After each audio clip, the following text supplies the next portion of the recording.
Bien, ya estamos de regreso en Tepantlato en vivo y bueno, les recuerdo el teléfono 5674-3860 al que pueden llamarnos, y también bueno al correo electrónico tepantlatoenvivo@hotmail.com. El día de hoy, bueno, estamos conversando con la maestra Amanda Cruz, estamos hablando con ella de la prensa en la Guerra del 47. Bueno, en el bloque anterior ya nos quedamos con el otro diario, con el Federalista, y estábamos hablando de las escuelas lancasterianas, ¿no? Tienes razón, Claudia. Estábamos mencionando que cómo era el sistema lancasteriano, ¿no? Entonces, el sistema lancasteriano, como empecé a decir, era un grupo de alumnos de diferentes edades que estaban en la misma clase, donde estaba un profesor o un monitor. Este profesor le enseñaba, no sé, un cierto tema a un grupo de chicos, un equipo de 5 o 6 personas, de 5 o 6 alumnos. Ya cuando lo aprendía bien, porque además usaban el método tipo catecismo, ¿no?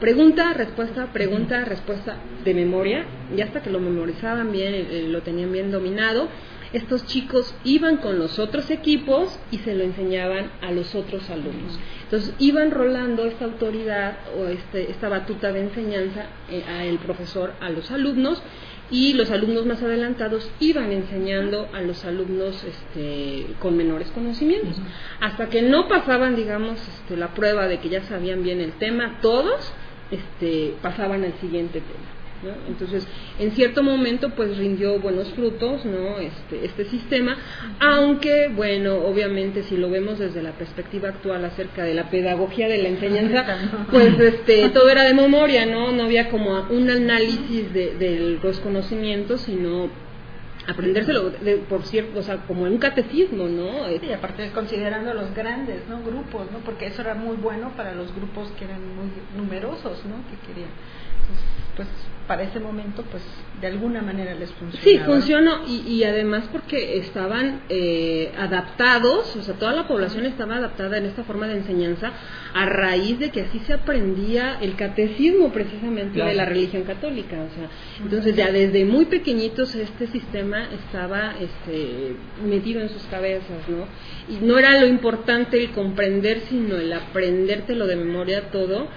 Y que esto también funcionó con el catecismo del padre Ripalda, claro, que por cierto muchos de nosotros aprendimos todavía el catecismo con este método, y yo me acuerdo, por ejemplo, de mi abuelita, que le empezaba a preguntar ¿quién es Dios? Y así se agarraba, ¿no? ¿Quién es Dios? Bla, bla.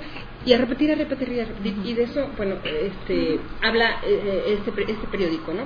También se publicaban los bandos de gobierno, obviamente a veces salían primero publicados en el diario oficial, se mandaban después a los estados y eran publicados en los diarios de los estados, o al revés, bandos y decretos locales eran publicados en su periódico local y luego eran enviados a la capital para que todo el mundo conociera estos decretos. Se habla, por ejemplo, aquí se ofrece el servicio de un encuadernador para aquel que tenga libros maltratados, era como ahora nuestros CD-ROMs o cosas así, ¿no? Había que darle un mantenimiento a las computadoras o algo así.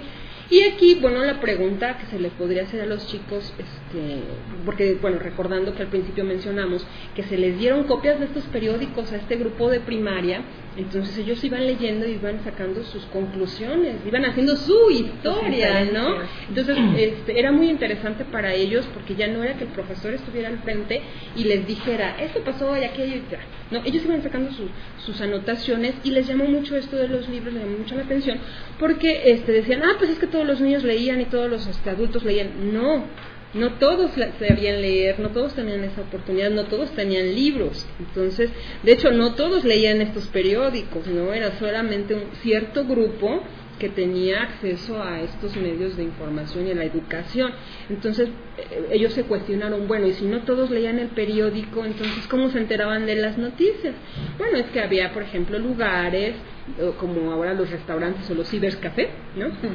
Donde iba una persona que supiera leer, agarraba el periódico y en voz alta se ponía a leer, y todos se enteraban de esa información, aparte también de que se pasaba la información de manera oral. Y bueno, para terminar, digamos así, bloque del periódico El Federalista, me llama mucho la atención esta sección llamada de variedades, en la cual son publicados 2 versos, uno dedicado a las muchachas decentes, que no fueran a cometer cosas pecaminosas con los invasores, ¿no? Y otra dedicada a Santana. Entonces, si me lo permiten, quisiera leerlo.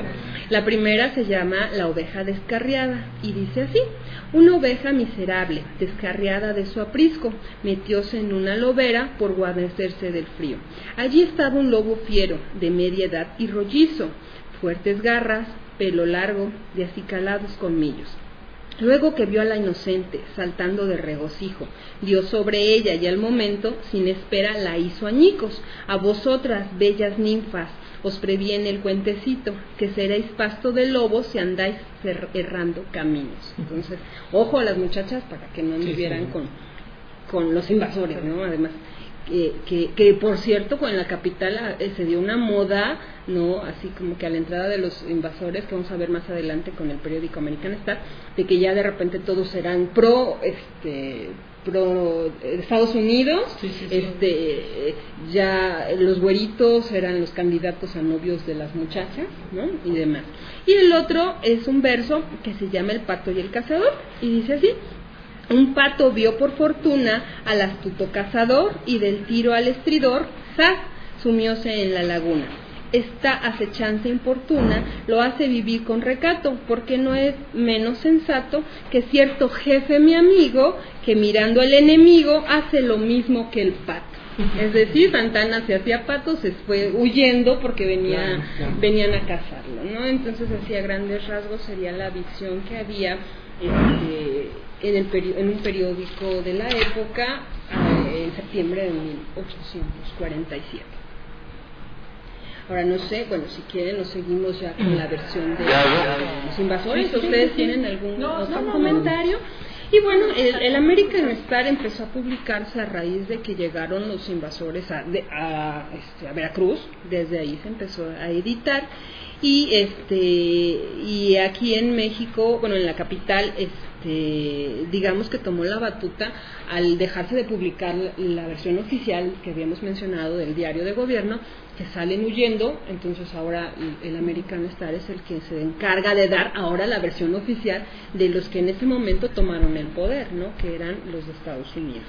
Y bueno, este periódico se imprimió por primera vez aquí en la capital el 20 de septiembre de 1847, ya tras la caída de la capital, tras esa histórica, todavía dolorosa imagen de la bandera de las barras y las estrellas.